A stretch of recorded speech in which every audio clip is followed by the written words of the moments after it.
one person has been arrested, and there is also 3 FIRs that have been lodged. Large number of people, I don't want to give numbers, I know the numbers, but I don't want to give it out, have been identified who were the main miscreants who have attacked innocent people, and necessary action is going to be taken against them.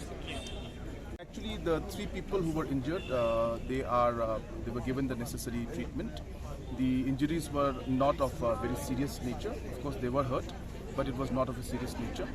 And there were about 2 or 3 vehicles, mostly autos and scooters, and 1 gypsy, which I think belonged to the army, that were slightly damaged. But apart from that, there was no major damage to any personal vehicles or any kind of assets of the government. Sir, is there any? Yes, we had the law and order meeting to review the situation that took place last 2 to 3 days back, and we have reviewed the entire situation, and we have instructed the police to take necessary action, and also for future situations, the necessary arrangements and necessary SOPs and all different kind of arrangements that need to be made for future. Those areas also were discussed in detail, and many other areas of law and order situation were discussed, which would not be appropriate for me to share publicly. So the Friday, we can gauge and just come to a conclusion of any kind of situation and give it a tag name of failure of intelligence.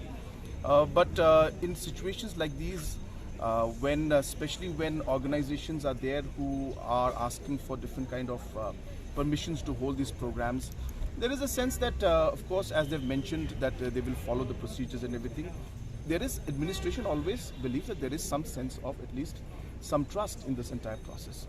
And therefore, certain things come out completely as a surprise to everybody.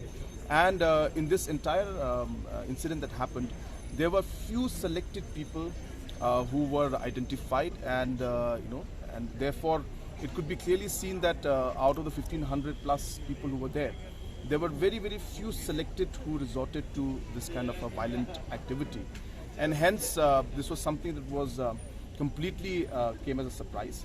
And of course, you can always be, you can go to the conclusion and say that, well, you could have intelligence failure. These are all matters of assessment by any individual. But as I said, on a larger scale, when you have programs like these, when you give permissions, when you discuss with organizations, you expect some kind of a process to be followed in every way, and that they should always be, taking certain level of responsibility. And incidents like these, as I said, we cannot cover every single aspect. But definitely, having said that, we have seen that these kind of situations are some things that will require the government to be more stringent in the future, and we will have to take much more steps to even look at all the most impossible situations. Also will have to be looked into the thing, and need to be prepared for every kind of situation in the future.